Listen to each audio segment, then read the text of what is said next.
The Galactic Council's emergency session was not going well. The main chamber, usually a model of dignified interstellar diplomacy, had devolved into what humans might call a complete circus. The topic of discussion: Earth's increasingly creative interpretation of proportional response. "Let me make sure I understand this correctly," first speaker Vithrix said, their tentacles twitching with barely contained exasperation. "The hegemony blew up Earth's moon, and in response humans have 1. Weaponized the remains. 2. Pursued the hegemony across multiple sectors. 3. Turned their revenge into a profitable tourist attraction. 4. Created self-replicating musical moon weapons.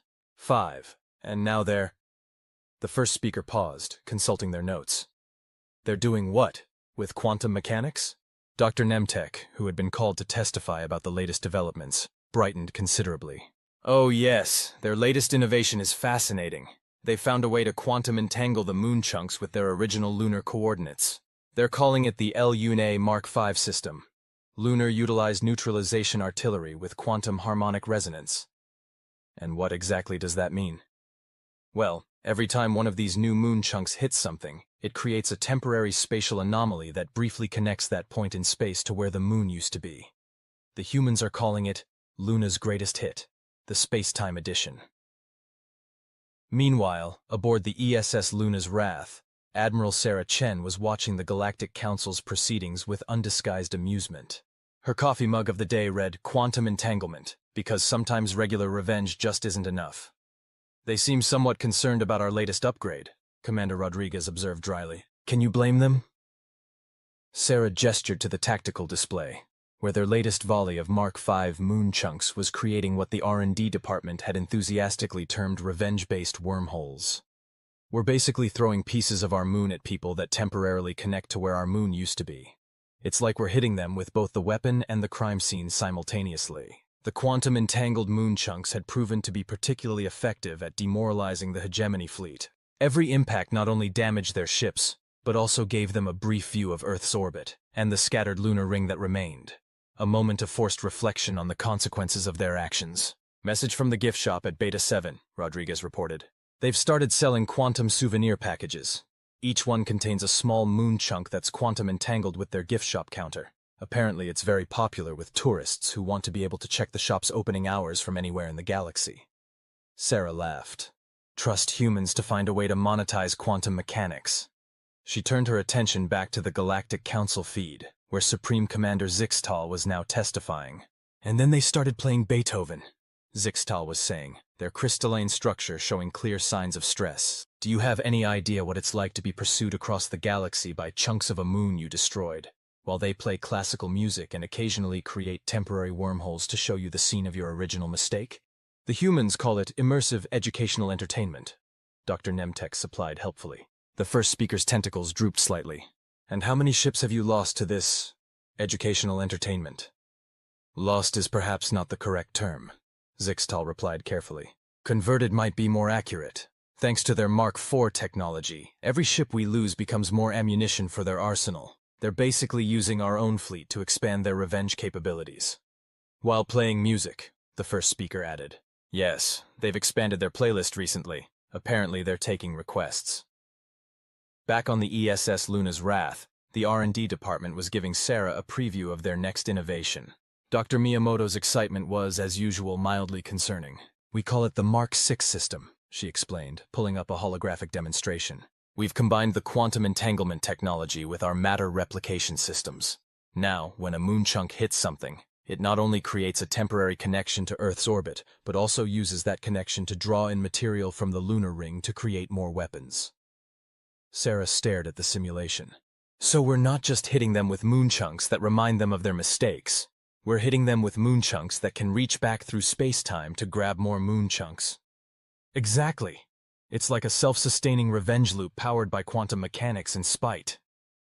"Has anyone done a psychological analysis of our R&D department lately?" Rodriguez whispered. "I think we're all a bit past that point," Sarah replied, watching as another Mark V chunk created a brief wormhole that gave the hegemony fleet an excellent view of the Luna Memorial Ring. "Besides, it's working." The tactical display updated, showing the hegemony fleet's latest attempt to escape. They'd taken to avoiding any region of space that showed even slight quantum fluctuations. having learned that humans had become remarkably good at using the fabric of space-time itself as a delivery system for their lunar artillery. New message from Earth, Rodriguez announced. The Luna Memorial Museum is adding another wing, quantum mechanics and you. How humans turned physics into a grudge match. Perfect timing, Sarah nodded. We should have plenty of new exhibits for them soon. How's the Mark 6 testing coming along? R&D says they're ready for the first live test. They're particularly excited about the new feature that lets the moon chunks harmonize with each other across quantum states. Apparently, they can now perform entire symphonies while pursuing their targets. Sarah smiled, watching as another quantum-entangled moon chunk created a brief window in space-time, giving their targets a perfect view of what happens when you underestimate humanity's capacity for creative problem-solving. You know, she mused, I think we might be single-handedly revolutionizing both military strategy and performance art. The galaxy may never be the same, Rodriguez agreed. And somewhere in the vast expanse of space, Supreme Commander Zixtal was beginning to understand that perhaps the next time they updated their military protocols, they should add a new warning. Beware of species that can turn quantum mechanics into a delivery system for musically inclined revenge. The Galactic Council's Department of Temporal Affairs was having what their official report would later describe as an unprecedented existential crisis. The cause? Humanity's latest innovation in lunar-based revenge technology. They've done what with causality? The Director of Temporal Affairs, a being of pure energy named Zeeth, flickered with alarm as they reviewed the latest reports. Dr. Nemtek, who had somehow become the galaxy's leading expert on human revenge innovation, could barely contain their excitement. They've modified their quantum-entangled moon chunks to create stable temporal recursion loops. Every impact now creates a cascade of temporal echoes, each one displaying a different moment from the moon's history. They're calling it the LUNA Mark 7, Lunar Utilized Neutralization Artillery with Temporal Resonance. But why? According to their official statement, and I quote, "If you're going to blow up something with millions of years of history, you should have to watch a highlight reel of what you destroyed." Aboard the ESS Luna's Wrath, Admiral Sarah Chen was reviewing the first test footage of the Mark 7 system. Her coffee mug today read, "Time is a flat circle, just like the trajectory of our moon chunks." So, she said, watching as a temporal echo showed dinosaurs looking up at the prehistoric moon. We're not just hitting them with pieces of our moon anymore. We're hitting them with its entire timeline?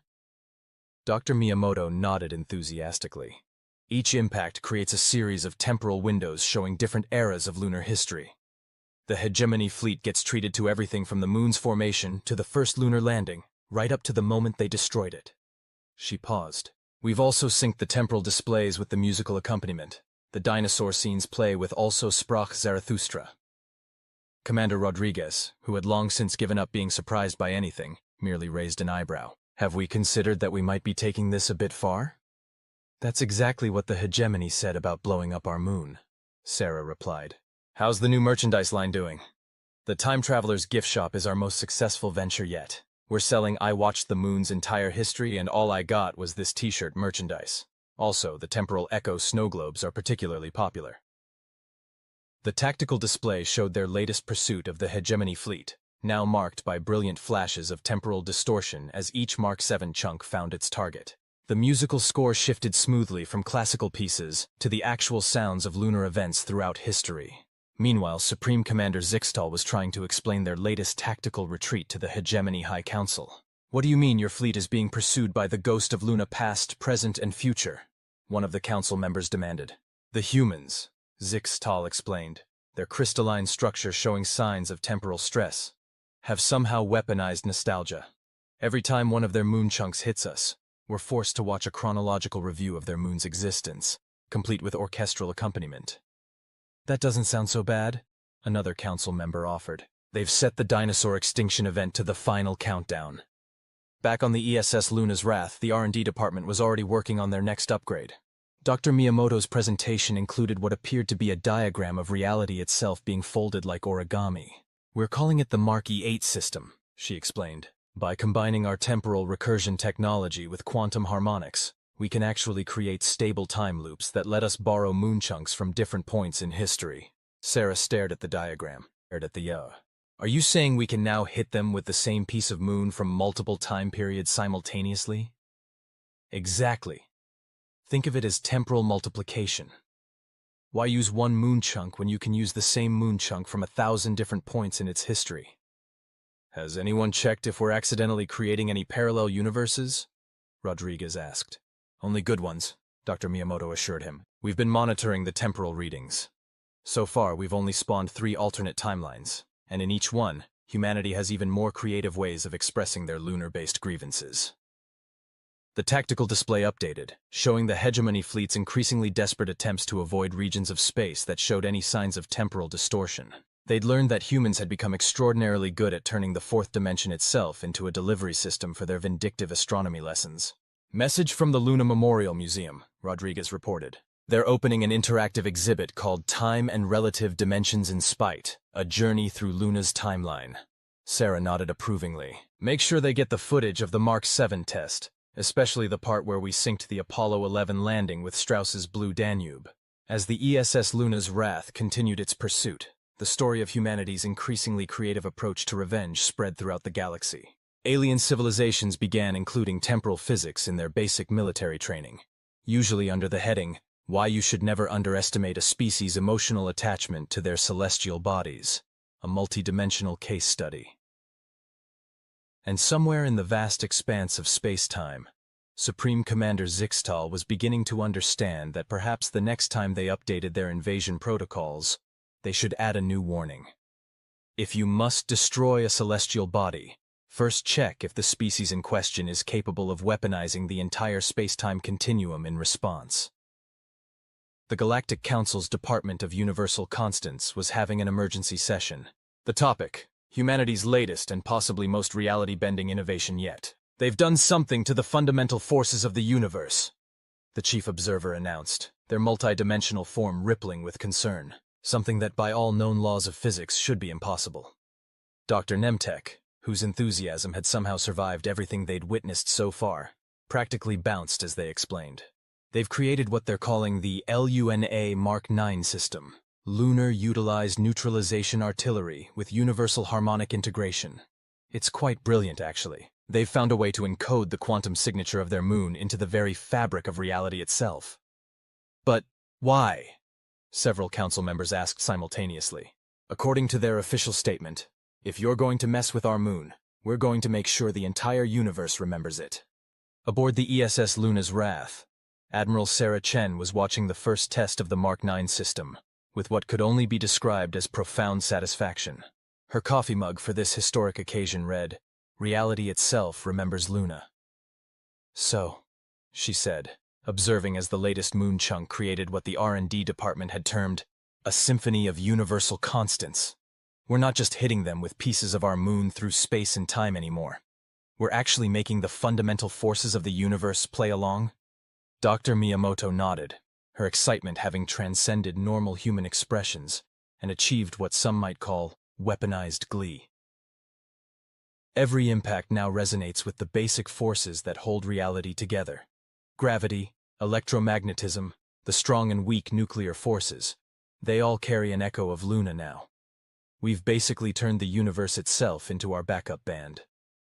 Commander Rodriguez, who had long since accepted that human ingenuity knew no bounds when properly motivated by spite, merely sipped his own coffee. His mug read, I witnessed the laws of physics get rewritten, and all I got was this lousy mug. The merchandising department is going to have a field day with this, he observed. Already on it, Sarah confirmed. The Universal Constants gift shop is opening franchises in 17 different dimensions. Their bestseller is a snow globe that contains what appears to be an infinite regression of lunar revenge scenarios. The tactical display showed their latest pursuit of the hegemony fleet, now marked by cascading waves of fundamental forces all singing Luna's song across the cosmic wavelengths. Each impact created what Dr. Miyamoto had enthusiastically termed a universal reminder of why some moons should be left alone. Meanwhile, Supreme Commander Zixtal was trying to explain to the Hegemony High Council why their fleet was being pursued by what appeared to be the universe itself. The humans, they explained, their crystalline structure showing signs of what xenopsychologists would later term reality denial syndrome, have somehow convinced the fundamental forces of the universe to join their revenge tour.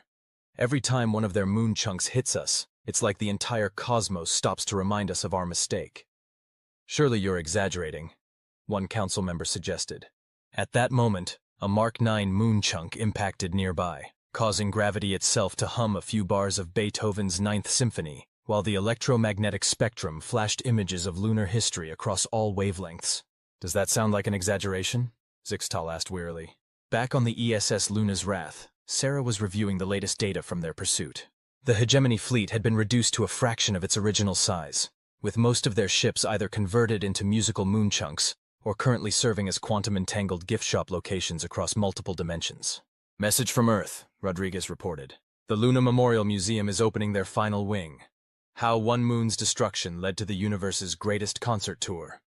Perfect timing, Sarah nodded, because I think it's time for the grand finale. Dr. Miyamoto's eyes lit up. You mean, yes, initiate the Mark X protocol. The R&D department had outdone themselves with their final creation. The Mark X system was designed to be the ultimate expression of lunar-based revenge technology. As the command was given, every moon chunk they'd ever launched, original, replicated, quantum-entangled, temporally recursive, and universally harmonized, began to resonate in perfect synchronization. The effect was, as Dr. Miyamoto had predicted in her proposal, absolutely glorious.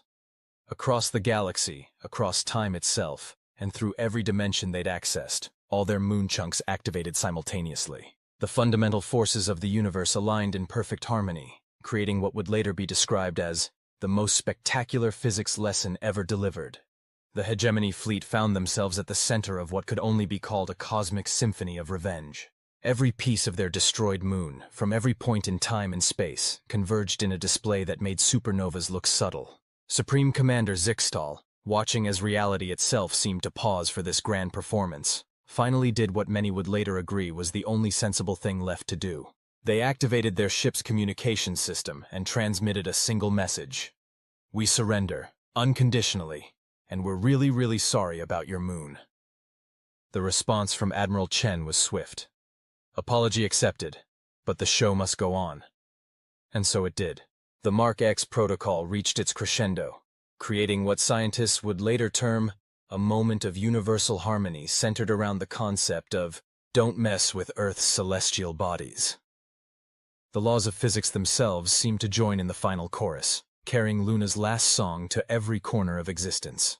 In the aftermath, as the galaxy began to recover from what would become known as the Luna incident, several important things happened. The hegemony revised their invasion protocols, adding a new primary directive. Before destroying any celestial body, check if the species in question is capable of turning the entire universe into a revenge-based concert hall. The Galactic Council established the Department of Celestial Body Rights, with Earth receiving a permanent advisory position. The Luna Memorial Gift Shop franchise became the most successful retail operation in 17 dimensions. And humanity? They rebuilt, of course. The Luna Memorial Ring became the galaxy's premier tourist destination, offering visitors a chance to experience what they called the greatest show off Earth. The moon chunks that hadn't been used as weapons were converted into an interconnected network of colonies, research stations, and concert halls, all dedicated to ensuring that the galaxy never forgot the lesson learned. As for Admiral Sarah Chen and the crew of the ESS Luna's Wrath, they received the highest honors Earth could bestow, though Sarah insisted that her greatest reward was the coffee mug she'd been given by the R&D department. It read simply, "We made the universe remember." And somewhere in the vast expanse of space-time, Supreme Commander Zixtal began writing their memoirs. The title, How I Learned to Stop Worrying and Love Earth's Orbital Defense Protocols. The first chapter opened with a simple piece of advice. If you're considering invading Earth, don't touch their moon. Trust me on this one, the end.